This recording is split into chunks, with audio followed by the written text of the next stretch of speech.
YSR Telangana party అధ్యక్షురాలు YS Rajasekhara Reddy కూతురు YS Sharmila Reddy తెలంగాణలో వైఎస్ఆర్ తెలంగాణ పార్టీ స్థాపించి తెలంగాణలో పాదయాత్ర చేసి తెలంగాణలోనే నా పార్టీ ఇక్కడే నేను మనగడ రాజకీయ జీవితాన్ని ఇక్కడనే స్టార్ట్ చేస్తున్నాను, ఇక్కడే రాజకీయంగా తెలంగాణలో స్థిరపడబోతున్నాను అని స్టేట్మెంట్లు ఇచ్చి షర్మిల వైఎస్ఆర్ తెలంగాణ పార్టీ ఇక్కడ తెలంగాణలో స్థాపించిన తదనంతరం పార్టీ క్యాడర్ని కానీ పార్టీ నాయకుల్ని కానీ పెద్ద ఎత్తున ఇక్కడ తెలంగాణలో ఈ ఎలక్షన్లో కూడా పోటీ చేస్తుంది అన్నంత వరకు కూడా పార్టీ వైఎస్ఆర్ తెలంగాణ పార్టీని నడిపిన వ్యక్తి వైఎస్ షర్మిల. కానీ నిన్న చూసాము వైఎస్ షర్మిల ఢిల్లీకి చేరుకొని వైఎస్ఆర్ తెలంగాణ పార్టీని కాంగ్రెస్ పార్టీలో విలీనం చేసి కాంగ్రెస్ పార్టీ కండువ కప్పుకున్నది రాహుల్ గాంధీ మల్లికార్జున ఖర్గే ఆధ్వర్యంలో.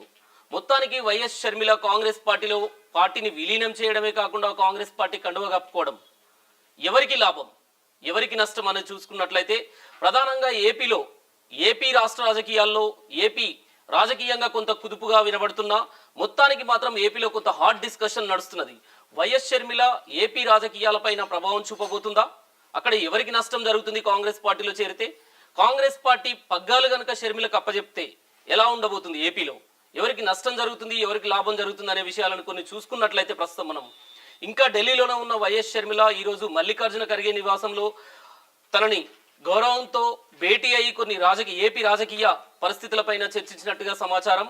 ఎలాంటి బాధ్యతలు అప్పచెప్తే షర్మిలకు కాంగ్రెస్ పార్టీలో ఎలాంటి బాధ్యతలు అప్పచెప్పాలి, ఎలాంటి బాధ్యతలు అప్పచెప్తే కాంగ్రెస్ పార్టీ ఎలా ముందుకెళ్తుంది అనేదాన్ని చూసుకున్నట్లయితే ఓవరాల్గా కాంగ్రెస్ పార్టీ కర్ణాటకలో గెలుపుతో మొదలయ్యి తెలంగాణ గెలుపు వరకు, అంటే కర్ణాటక గెలుపుతో కాంగ్రెస్ పార్టీ తెలంగాణలో అదే వేవ్ కొనసాగించి తెలంగాణ నుండి మళ్ళీ త్వరలో ఏపీలో ఆంధ్రప్రదేశ్లో ఎన్నికలు రానున్న నేపథ్యంలో గతంలో రెండు రాష్ట్రాలు ఉమ్మడిగా ఉన్న ఆంధ్రప్రదేశ్ రాష్ట్రాన్ని విభజించిన తర్వాత ఏపీలో కాంగ్రెస్ పార్టీ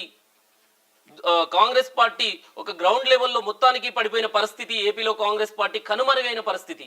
ఇలాంటి పరిస్థితుల్లో రానున్న ఒక 2 నెలల్లో కాంగ్రెస్ పార్టీ మళ్ళీ ఏపీలో ఎన్నికలు రానున్న నేపథ్యంలో కాంగ్రెస్ పార్టీ మళ్ళీ ఫామ్లో రావడానికి పావులు గదుపుతున్నది. అందులో భాగంగానే షర్మిలని కాంగ్రెస్ పార్టీలో చేర్చుకుందని అనుకోవచ్చా? మొత్తానికి చూసుకున్నట్లయితే షర్మిల వైఎస్ రాజశేఖర రెడ్డి కూతురుగా అక్కడ జగన్మోహన్ రెడ్డి ఏపీలో ప్రస్తుతం ముఖ్యమంత్రిగా ఉన్నారు. కానీ వచ్చే ఎన్నికల్లో కాంగ్రెస్ పార్టీ మొత్తానికి అక్కడ ఇప్పుడు ఈ అడుగంటిన స్థితిలో ఏపీలో కాంగ్రెస్ పార్టీకి మళ్ళీ పునరుత్తేజాన్ని ఇచ్చి కాంగ్రెస్ పార్టీని ఫామ్లోకి తీసుకొస్తుందని ఆశిస్తుందా కాంగ్రెస్ అధిష్టానం? అని అంటే మొత్తానికి ఆ దిశగానే అడుగులు వేస్తున్నట్టుగా మనకు కనబడుతున్నది. ఎందుకంటే నిన్న స్వయాన జగన్ చెల్లెలైన షర్మిల నేరుగా ఢిల్లీకి వెళ్ళి కాంగ్రెస్ పార్టీలో చేరిన దాన్ని బట్టి చూసి మొత్తానికి కాంగ్రెస్ పార్టీ ఏపీలో మళ్ళీ మనగడ కొనసాగించే అవకాశం ఉందా అనే విధంగా కాంగ్రెస్ పార్టీతో ఏకంగా పీసీసీ పగ్గాలే అప్పచెప్పే పరిస్థితి కూడా మనకు కనబడుతున్నది. ఎందుకంటే నిన్న స్వయంగా ఇప్పుడు ప్రస్తుతం ఉన్న Congress party PCC chief Gidugu Rudraraju మాట్లాడుతూ తను పీసీసీ పగ్గాలు షర్మిలకు అప్పచెప్పడానికి నాకు ఎలాంటి అభ్యంతరం లేదు, కాంగ్రెస్ హైకమాండ్ షర్మిలని పీసీసీగా నియమించినట్లయితే ఏపీ కాంగ్రెస్ మొత్తం బాధ్యతలు అప్పచెప్పినట్లయితే నేను పూర్తిగా సహకరిస్తానని స్వయంగా ఇప్పుడు ప్రస్తుతం ఉన్న పీసీసీ గిడుగు రుద్రరాజు కూడా ఒక స్టేట్మెంట్ను చూసాము మనం. స్వయంగా మన V5 న్యూస్తో కూడా చెప్పారు. అంటే మొత్తానికి వైఎస్ రాజశేఖర్ రెడ్డి అభిమానులు కావచ్చు, గతంలో కాంగ్రెస్ పార్టీలో నుండి వైసీపీలో చేరిన జగన్మోహన్ రెడ్డి ఉన్న వైసీపీ పార్టీలో చేరింది. ఇప్పుడు ప్రస్తుతం ఉన్న నాయకులందరూ కాంగ్రెస్ పార్టీకు అనుబంధం ఉన్న వాళ్ళే, కాంగ్రెస్ పార్టీలో చేసిన నాయకులే కాంగ్రెస్ పార్టీ నుండి వైసీపీలో చేరారు. వాళ్ళు తిరిగి కాంగ్రెస్ గూటికి రావాలి అంటే, కాంగ్రెస్ గూటికి చేరే అవకాశం ఉంటుంది అని అంటే రాజశేఖర రెడ్డి కూతురు అయిన షర్మిలని కాంగ్రెస్ పార్టీలో చేర్చుకోవడంలో కాంగ్రెస్ అధిష్టానం ఆ దిశగా అడుగులు వేసినట్టుగా మనకు కనబడుతున్నది. అంటే ఈ వచ్చే ఎన్నికల ప్రభావం మాత్రం ప్రధానంగా నష్టం వాటిల్లుతుంది ఎవరికి, లాభం చేకూరుతుంది ఎవరికి అన్నట్టు చూసుకున్నట్లయితే వైఎస్ షర్మిల కాంగ్రెస్ పార్టీ పగ్గాలు కనుక ఏపీలో చేపట్టినట్టయితే కొంత జగన్ మీద ప్రస్తుతం వైసీపీలో వ్యతిరేకతతో ఉన్న అసంతృప్తితో ఉన్న నేతలందరూ తిరిగి తమ సొంత గూటికి కాంగ్రెస్కి వచ్చే అవకాశం ఉంది. కాంగ్రెస్లో గతంలో వైఎస్ రాజశేఖర రెడ్డి కాంగ్రెస్ పార్టీ అధికారంలోనే ఉండి కాంగ్రెస్ పార్టీలో ఉంటూ తను మరణించినట్టు కనుక కాంగ్రెస్ పార్టీ చివరి వరకు కాంగ్రెస్ పార్టీలో ఉన్న వైఎస్ రాజశేఖర రెడ్డి అభిమానులుగా కావచ్చు చాలామంది తన కుమారుడైన జగన్తో ఉన్నారు. కానీ ఇప్పుడు షర్మిలకు కాంగ్రెస్ పార్టీ పగ్గాలు అప్పచెప్పినట్లయితే కాంగ్రెస్ నాయకులు పూర్వపు నాయకులు తిరిగి సొంత గూటికి వచ్చే అవకాశం ఉంది. ప్రభుత్వం మీద ఉన్న వ్యతిరేకత ఓట్లు కూడా తిరిగి ఖచ్చితంగా చీలిపోయే అవకాశం ఉంది అనేది మాత్రం మనకు స్పష్టంగా కనబడుతున్నది. ఇప్పటికే చంద్రబాబు అక్కడ ప్రధాన ప్రధాన ప్రతిపక్షంగా ఉన్న చంద్రబాబు టీడీపీ, పవన్ కళ్యాణ్ పొత్తులో భాగంగా పొత్తుగా కుదిరి ఈ ఎలక్షన్లను ఎదుర్కొనే అవకాశం ఉంది. దీనికి బదులుగా కాంగ్రెస్ పార్టీ కూడా ఈసారి తెర మీదికి రావడంతో అటు ప్రధాన ప్రతిపక్షంగా ఉన్న తెలుగుదేశం పార్టీ పవన్ కళ్యాణ్ చూసుకోవచ్చు, ఇప్పుడు షర్మిల చేరికతో కాంగ్రెస్ పార్టీ, మరోవైపు బీజేపీ అక్కడ ఈ పొత్తులో భాగంగా ఎలా ముందుకు వెళ్ళబోతున్నాయి, అధికార పార్టీ అయిన వైసీపీని ఎలా ఢీకొనబోతున్నాయి అనే దాన్ని మనకు ఈ రాజకీయంగా కొంత ఈ ప్రకంపనలు మాత్రం చూస్తున్నాము ఏపీ రాజకీయాల్లో. మొత్తానికైతే వైఎస్ షర్మిల కాంగ్రెస్ పార్టీలో చేరిన తర్వాత ఎలాంటి తనకు పదవి బాధ్యతలు అప్పచెప్పే అంశం పైన కూడా ఈరోజు ఇంకా ఢిల్లీలోనే చర్చలు సాగుతున్నాయి. కేసీ వేణుగోపాల్తో, మల్లికార్జున ఖర్గేతో షర్మిల ఈరోజు భేటీలో ప్రధానంగా అదే విషయంపై ఎలాంటి బాధ్యతలు అప్పచెప్తే పార్టీని ఎలా ముందుకు తీసుకెళ్తుందని ఆలోచన చేసినట్టుగా తెలుస్తున్నది. నిన్న పార్టీలో చేరిక సందర్భంగా షర్మిల కూడా మాట్లాడుతూ, మా నాన్న రాజశేఖర రెడ్డి చివరి కోరిక రాహుల్ గాంధీని ప్రధానమంత్రిగా చూడాలని ఏదైతే చిరకాల వాంఛ ఉందో ఆ దిశగా నేను ఖచ్చితంగా కాంగ్రెస్ పార్టీ ఎలాంటి బాధ్యతలు అప్పచెప్పినా నేను ముందుకు వెళ్తాను, కాంగ్రెస్ పార్టీని నడిపించడానికైనా నేను సిద్ధంగా ఉన్నాను ఏపీలో అని చెప్పేసి షర్మిల స్టేట్మెంట్ను చూసుకున్నట్లయితే మొత్తానికైతే పీసీసీ పగ్గాలు అప్పచెప్పే అవకాశం ఉంది. ప్రధానంగా కొంత టాక్ నడిచినా షర్మిలకు కర్ణాటక స్టేట్ నుండి రాజ్యసభకు పంపే అవకాశం ఉంది అని ఆలోచించిన కానీ మొదటగా అలా ఆలోచించినా కూడా ప్రస్తుతం ఉన్న పరిస్థితిలో కర్ణాటక రాజ్యసభ ఎన్నికకు ముందు ఏపీలో ఎలక్షన్లు వచ్చే అవకాశం ఉంది కనుక ఎట్టి పరిస్థితుల్లో షర్మిలకు ఏపీ పీసీసీ పగ్గాలు అప్పచెప్పే అవకాశమే ఎక్కువగా ఉన్నాయి. ఎందుకంటే కర్ణాటక నుండి రాజ్యసభకు పంపి పక్క రాష్ట్రమైన ఏపీలో కొంత ఇన్ఛార్జి బాధ్యతలు ఇస్తారేమో, పక్క రాష్ట్రమే కదా అని ఆలోచించిన కానీ ముందుగానే ఏపీ ఎన్నికలు రానుండడంతో తనకు ఏపీ పీసీసీ పగ్గాలు అప్పచెప్పే అవకాశమే ఉంది.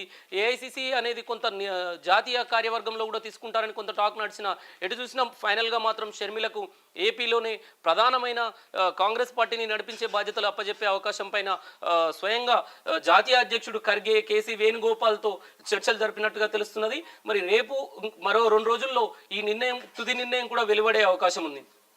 కానీ మొత్తానికైతే ఏపీలో కాంగ్రెస్ పార్టీ గతంలో చూసుకున్నట్లయితే ఏపీలో ప్రధానంగా ఉన్న కాంగ్రెస్ పార్టీ మొత్తానికి కనుమరుగైన ఈ స్థితిలో ఇది చాలా సవాల్తో కూడుకున్న విషయం. షర్మిల ఒకవేళ కాంగ్రెస్ పగ్గాలు చేపట్టినట్టయితే కాంగ్రెస్ పార్టీని ముందుకు తీసుకెళ్లడం అంటే అంత ఆషామాషి కాదు. ఇప్పటికే అక్కడ చాలామంది సీనియర్ నాయకులైన శైలజానాథ్, రఘువీరారెడ్డి, తులసిరెడ్డి లాంటి మహామౌలు సీనియర్ నాయకులు కూడా కాంగ్రెస్ పార్టీకి కనుమరుగైన స్థితిలో వాళ్ళు నామమాత్రంగా మిగిలిన పరిస్థితి ఏపీలో. కానీ ఈ పరిస్థితిలో షర్మిల కాంగ్రెస్ పార్టీ పగ్గాలు ఏపీలో చేపట్టి కాంగ్రెస్ పార్టీని ఎలా ముందుకు తీసుకెళ్తాది అనేది 1000 టన్నుల ప్రశ్నగా మిగిలిపోయింది. ఇక ప్రధానంగా చూసుకున్నట్లయితే ఇంకో విషయం చూసుకున్నట్లయితే షర్మిల మన్నటి వరకు తన రాజకీయంగా కొంత క్యాడర్ని, నాయకులని, పరిచయాలను ఏర్పరచుకున్నది తెలంగాణలో వైఎస్ఆర్ తెలంగాణ పార్టీ స్థాపించి వైఎస్ఆర్ తెలంగాణ పార్టీ తరపున ఇక్కడ పాదయాత్ర చేసి ప్రతి పల్లె తిరిగి తెలంగాణ మొత్తం కలియదిరిగిన షర్మిల ఇప్పుడు అక్కడ ప్రజలు షర్మిలని యాక్సెప్ట్ చేస్తారని అంటే ఎలా చూస్తారు అనేది కూడా కొంత ప్రశ్నగా మారింది. ఏపీ ప్రజలు ఖచ్చితంగా షర్మిలను రిసీవ్ చేసుకుంటారా? ఇంతవరకు తెలంగాణలో ఉండి తెలంగాణలో పోరు చేసిన షర్మిలని ఇప్పుడు ఏపీ ప్రజలు నమ్ముతారా? ఇప్పుడు గతంలో కాంగ్రెస్ ఉమ్మడిగా ఉన్న ఆంధ్రప్రదేశ్ని విడదీసిన కాంగ్రెస్ పార్టీ అని చెప్పేసి కాంగ్రెస్ మీద ఏపీ ప్రజలు గుర్రుగా ఉన్న విషయాన్ని గుర్తు చేసుకున్నట్లయితే ఈ ప్రస్తుత పరిస్థితుల్లో షర్మిల ఎలాంటి పాచికలు వేస్తూ ముందుకు వెళ్ళే అవకాశం ఉంది ఏపీలో? అక్కడ ప్రజలు షర్మిలను యాక్సెప్ట్ చేస్తారా, కాంగ్రెస్ పార్టీని యాక్సెప్ట్ చేస్తారా, అక్కడ ఉన్న సీనియర్ నేతలు షర్మిల నాయకత్వంలో పనిచేయడానికి సిద్ధంగా ఉన్నారా అనేది మాత్రం ఇవన్నీ ప్రశ్నగా మిగిలింది. కానీ మొత్తానికి కాంగ్రెస్ అధిష్టానం హైకమాండ్ దృష్టిలో ఏముందో కానీ షర్మిలకు మాత్రం కాంగ్రెస్ పార్టీ పగ్గాలు అప్పచెప్పడానికే రాహుల్ గాంధీ కూడా మొగ్గు చూపుతున్నట్టుగా కొంత సమాచారం. కానీ ఏది ఏమున్నా ప్రధానంగా చూసుకున్నట్లయితే ఏపీ ఎన్నికల చుట్టే కాంగ్రెస్ పార్టీ స్కెచ్తో ముందుకు వెళ్తున్నట్టుగా తెలుస్తున్నది. ఒకవేళ కాంగ్రెస్ పార్టీ ఈ వచ్చే ఎన్నికల్ని ఏపీలో కొంతమేరనన్న ప్రభావం, గత ఎన్నికల్లో చూసుకుంటే 0 స్థితిలో ఉన్న కాంగ్రెస్ పార్టీ ఏపీలో ఈసారి ఎన్నికల్లో కొంత ఓటుని నిలుపుకోవాలి, కొన్ని స్థానాలను కైవసం చేసుకోవాలి అనే ఆలోచనతో ముందుకెళ్తున్నట్టుగా కనబడుతున్నది. కానీ ఒకవేళ ఏపీలో షర్మిల కాంగ్రెస్ పార్టీ పగ్గాలు తీసుకున్న తర్వాత ఎవరితో పొత్తు పెట్టుకుంటే ఎలా ఉంటుంది, ఏ పార్టీతో అయినా పొత్తు కలిసి వచ్చే అంశం ఉందా అని అంటే ఇప్పటికే జనసేన ప్రధాన ప్రతిపక్షమైన టీడీపీతో పొత్తులో భాగంగా ఈ ఎన్నికల్లో వెళ్ళే మనకు ఆల్రెడీ ఇద్దరు కలిసి మాత్రమే ప్రచారం చేస్తూ ముందుకు వెళ్తుండు, సమస్యలపైన పోరాటాలు చేస్తూ ముందుకెళ్తున్న సందర్భాన్ని చూసుకోవచ్చు. అనేక మార్లు పవన్ కళ్యాణ్, చంద్రబాబు చర్చలు జరిపి ముందుకెళ్లిన సందర్భం చూసుకోవచ్చు. ఇక బీజేపీ అటు టీడీపీతో కలిసి వెళ్తుందా, గతంలో చూసుకున్న పొత్తు భాగస్వామ్యాలను చూసుకోవచ్చు, బీజేపీకి మరి మరోసారి ఎలా ఉండబోతుంది అనేది చూసుకున్నట్లయితే ఒకవేళ కమ్యూనిస్టులు ఇక్కడ తెలంగాణలో కమ్యూనిస్టులు కాంగ్రెస్ పార్టీ మొన్న జరిగిన ఎన్నికల్లో కాంగ్రెస్ పార్టీ తెలంగాణలో అధికారంలోకి వచ్చింది. కమ్యూనిస్టులతో పొత్తులో అలవెన్స్లో భాగంగా ఒక సీటు కూడా కైవసం చేసుకోవడం జరిగింది కొత్తగూడెం నుంచి కమ్యూనిస్టులు. కానీ ఒకవేళ బీజేపీ జనసేన టీడీపీ ఏపీలో పొత్తులో భాగంగా ఉన్నట్లయితే బీజేపీ ఉన్న చోట కమ్యూనిస్టులు పొత్తుకు నిరాకరిస్తారు కనుక ఒకవేళ కమ్యూనిస్టులు దూరంగా ఉన్నట్లయితే కాంగ్రెస్తో కలుపుకొని వెళ్ళే అవకాశం ఉందా అంటే వాస్తవానికి అలా వెళ్ళే అవకాశమే ఎక్కువ ఉంది. ఎందుకంటే తెలంగాణలో కమ్యూనిస్టులతోనే అలవెన్స్తో వెళ్ళేది కనుక ఏపీలో కూడా అలా వెళ్ళే అవకాశాలు ఎక్కువగా ఉన్నాయి. ఎందుకంటే బీజేపీ నిన్న పురంధేశ్వరి మాటల్లో చూసుకున్నట్లయితే పవన్ కళ్యాణ్ బీజేపీతో కలిసే ఉన్నారు, ఇండియా కూటమికి మద్దతుగా ఉన్నారు అని చూసుకున్నట్లయితే తన మాటలను చూసుకున్నట్లయితే ఖచ్చితంగా బీజేపీ టీడీపీ జనసేన ఒకవైపు ఉన్నట్లయితే కమ్యూనిస్టులు కాంగ్రెస్ వైపు ఉండే అవకాశం ఉంది ఏపీలో మొత్తానికి. ఎందుకంటే ఇండియా కూటమిలో కూడా కాంగ్రెస్ కమ్యూనిస్టు అగ్రనేతలు ఇండియా కూటమిలో ఉన్నారు కనుక కాంగ్రెస్ వైపే ఏపీలో ఉన్న కమ్యూనిస్టు నేతలు కూడా ఉండే ఛాన్స్ ఉంది. తనకి ఇది మాత్రం షర్మిల కాంగ్రెస్ పార్టీల చేరికతో రాష్ట్ర రాజకీయాల్లో ఇప్పటికే కొంత ఒక అంచనాకొచ్చి ఏపీ రాజకీయాల్లో ఒక చర్చ మొదలైంది. ఒకవేళ కాంగ్రెస్ పార్టీ షర్మిలకు పీసీసీ పగ్గాలు అప్పచెప్పినట్లయితే ఎలా ముందుకు తీసుకెళ్తుంది అనేది ఒకటి ప్రశ్న. ఎన్నికలను ఎలా ఎదుర్కోబోతుంది అని చెప్పేసి అక్కడ ప్రజలకి ఏం చెప్పబోతున్నది, సీనియర్ నాయకులతో ఎలా కలిసి తన నాయకత్వంలో పనిచేయబోతున్నారని చెప్పేసి చాలా సవాళ్లతో కూడుకున్నది. మొత్తానికైతే షర్మిల మరి ఇవన్నీ ఆలోచించే కాంగ్రెస్ పార్టీ హైకమాండ్ తనకు ఈ బాధ్యతలు అప్పచెప్పబోతుందా మరి 2 రోజుల్లో తెలియనుంది. మొత్తానికైతే షర్మిల కాంగ్రెస్ పార్టీలో చేరిన తర్వాత వెంటనే వైఎస్ఆర్సీపీకి తన అన్న పార్టీ అయిన జగన్ పార్టీలో ఉన్న అసమ్మతి నేతలు అసంతృప్త నేతలు వెంటనే ఇప్పటికే కొంతమంది ఎమ్మెల్యేలు వైసీపీ సీనియర్ నాయకులు కూడా షర్మిలతో పాటే కాంగ్రెస్ పార్టీలో చేరుతాము, షర్మిల చేరిన వెంటనే ఏపీకి వచ్చిన వెంటనే తనతో పాటు కాంగ్రెస్ పార్టీలో చేరే అవకాశం ఉంది, తిరిగి కాంగ్రెస్ సొంత గూటికి గతంలో మా సొంత పార్టీ గతంలో మేము కాంగ్రెస్ గూటిలో ఉన్నాం కాబట్టి తిరిగి కాంగ్రెస్ గూటికి చేరే అవకాశం మాత్రం లేకపోలేదు. మొత్తానికి షర్మిల మాత్రం కాంగ్రెస్ పార్టీలో చేరి కాంగ్రెస్ పగ్గాలు చేపట్టినాక వచ్చే ఎన్నికల్లో ఏపీలో ఆ ప్రభుత్వ వ్యతిరేక ఓట్లు మాత్రం ఖచ్చితంగా షర్మిల చీలుస్తుంది అనడంలో ఎలాంటి సందేహం అయితే మనకు కనబడతలేదు. ఎందుకంటే తన మీద వ్యతిరేకతతో ఉన్న ఓట్లన్నీ ఇటీవడతాయి తప్ప అంటే గత పవన్ కళ్యాణ్ స్టేట్మెంట్ చూసుకున్నట్లయితే ప్రభుత్వ వ్యతిరేక ఓట్లు చీల్చొద్దు అని ఏదైతే ఆలోచన ఉందో ఇప్పుడు షర్మిల చేరికతోటి కాంగ్రెస్ పార్టీలో ఎలా జరగబోతుంది, మొత్తానికి ఏపీ రాజకీయాల్లో ఎలా జరగబోతుంది అనేది మాత్రం చూడాలి ఇక.